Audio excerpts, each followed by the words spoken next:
இன்றே டவுன்லோட் செய்து உங்கள் ஃபேவரட் ஷோக்களை என்ஜாய் பண்ணுங்க. போலீஸ்க்கு தகவல் சொல்லியாச்சு.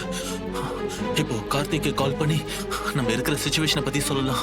அவனும் நம்மளை காப்பாற்ற ட்ரை பண்ணுமா? ஃபோன் நம்பர் டப்புன்னு ஞாபகத்துக்கு வர மாட்டேங்குதே.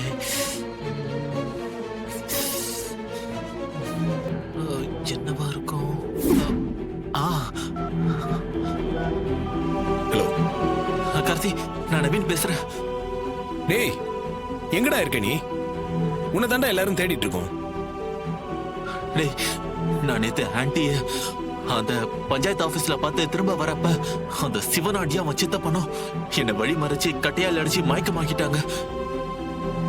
நான் மயக்கத்துல இருக்கிறப்பவே என்னை குழி தோண்டி ஒரு பெட்டிக்குள்ள வச்சு புதைச்சிட்டாங்கடா. என்னடா சொல்ற? ஆமாண்டா, என்னை மண்ணுக்குள்ள வச்சு புதைச்சிட்டாங்க. நான் இப்போ மூச்சு திணறலோட தான் உங்ககிட்ட பேசிக்கிட்டு இருக்கேன். என்ன புதைச்சவன் ஒருத்தன் அவனோட செல்போனை தவறி இந்த பெட்டிக்குள்ளே விட்டுட்டு போயிட்டான்டா. இப்போ அந்த போன்ல இருந்து தான் உங்ககிட்ட கால் பண்ணி பேசிக்கிட்டு இருக்கேன். அவன் பேரு சேகர். இப்போ இந்த நம்பருக்கு எவனோ ஒருத்தன் கால் பண்ணி சேகரான்னு கேட்டான். அதான் உங்ககிட்ட சொல்றேன். இப்ப நான் எங்க இருக்கேன், எங்க புதைச்சிருக்காங்க, எனக்கு எதுவுமே தெரியலடா. நான் போலீஸ்க்கு போன் பண்ணி தகவல் சொல்லிட்டேன். போலீஸோட சேர்ந்து என்ன நீயும் வந்து என்ன எப்படியாச்சும் காப்பாத்திடுறா. சரிடா, நீ எங்க இருக்கேன்னு எனக்கு தெரியணும்ல. ஏதாவது சவுண்டு பக்கத்துல வேற எதுனா சத்தம் கேட்டுச்சான்னு சொல்ல.